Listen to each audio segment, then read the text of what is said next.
ये संपत्ति रेलवे की है।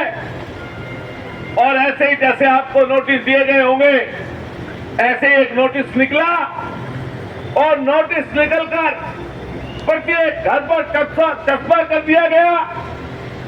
जानकारी दे दी गई कि इस अतिक्रमण के रूप में आपने जो रेलवे की संपत्ति पर कब्जा कर रखा है, इसको जल्द से जल्द खाली करिए।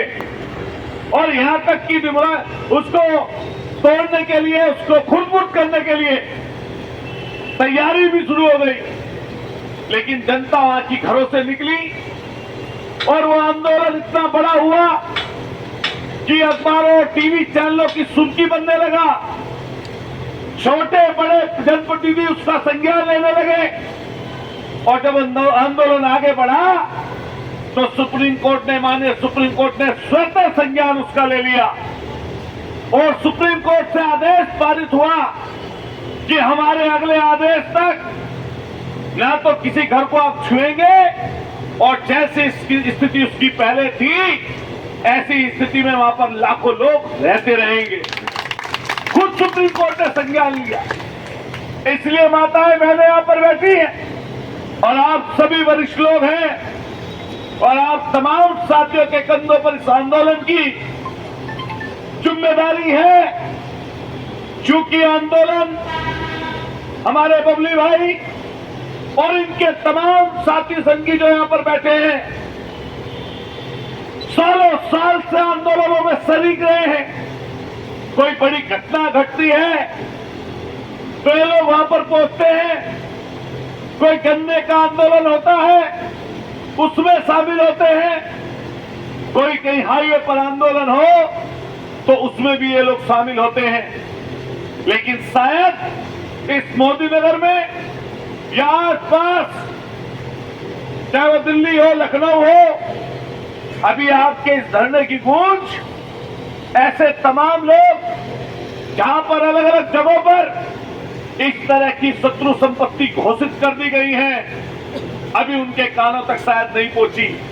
लेकिन जैसे ही आंदोलन बड़ा होगा, आगे चलेगा, आप देखिएगा पूरे देश में इस तरह की शत्रु संपत्ति घोषित करके वहां पर दशकों से रहने वाले लोगों को अलग करने का षड्यंत्र भूमाफियाओं और धन्ना सेठों का लगातार चलता रहता है। इसलिए आप लोग इस आंदोलन में इकट्ठे होकर इस आंदोलन को बड़ा करिए और एक जन जागरण अभियान चलाइए। जितने भी वो घरों में लोग रहने वाले लोग हैं, जब आपका धरना आज 9वें दिन चल रहा है, 24 घंटे चल रहा है, तो आपकी एक एक व्यक्ति की जिम्मेदारी ये है कि आप ऐसा जन जागरण चलाएं कि प्रत्येक घर से कुछ समय के लिए, जो कि कई बार सुबह शाम का काम माताओं बहनों पर होता है, कई आप में से लोग ऐसे होंगे जो मजदूरी करके अपने घर का भरण पोषण कर रहे होंगे। कई खेत किसान ऐसे लोग होंगे जो कई छोटा मोटा व्यापार कर रहे होंगे, उसी से उनका घर चलता होगा। ये दिक्कत परेशानी आती है कि रोज रोज कैसे खट्टा हो तो घर कैसे चलेगा। लेकिन अब बात आपके घर पर आ गई है। अब ये बात आपके मान सम्मान से भी जुड़ गई है। और जब शत्रु संपत्ति की बात आ रही है और जब मैंने पीछे भारत का नक्शा देखा और भारत माता की तस्वीर देखी, तो मुझे यह भी महसूस हुआ कि आपको ऐसा महसूस हो रहा है कि हम लोगों को दर्जे में रख दिया गया, जिसमें किसी दुश्मन को रखा जाता है। और यह आक्रोश जो आपके अंदर है, यह आक्रोश आपके अंदर बना रहना जरूरी है। जब यह आक्रोश, ये गुस्सा बना रहेगा तो आप अपनी लड़ाई को बहुत तत्परता से लड़ पाओगे।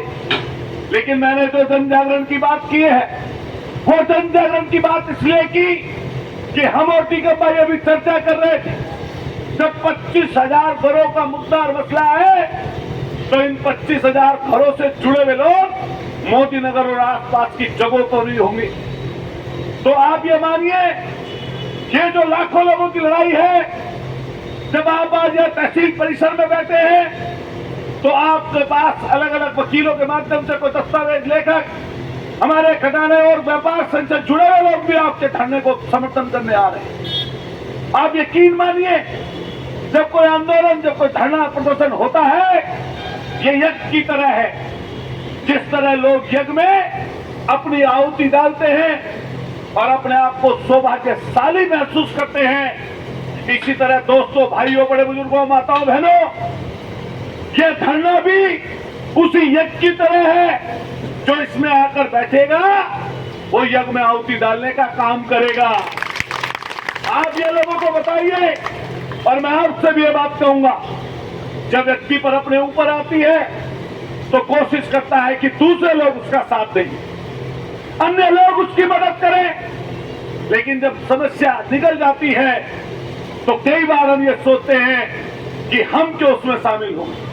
इसलिए जब इस धरने को आप खत्म करो और कहीं पर समाज पर, देश पर कहीं ऐसी परेशानी, दिक्कत नजर आए कि कभी किसी के किसी मौके पर साथ देने की बात पड़े उसकी परेशानी और दिक्कत में, तो हम सब लोगों को मिलकर उनकी भी मदद करनी चाहिए। यह आपका मुद्दा, यह किसी ऐसी लड़ाई का नहीं है कि जिसमें आप किसी की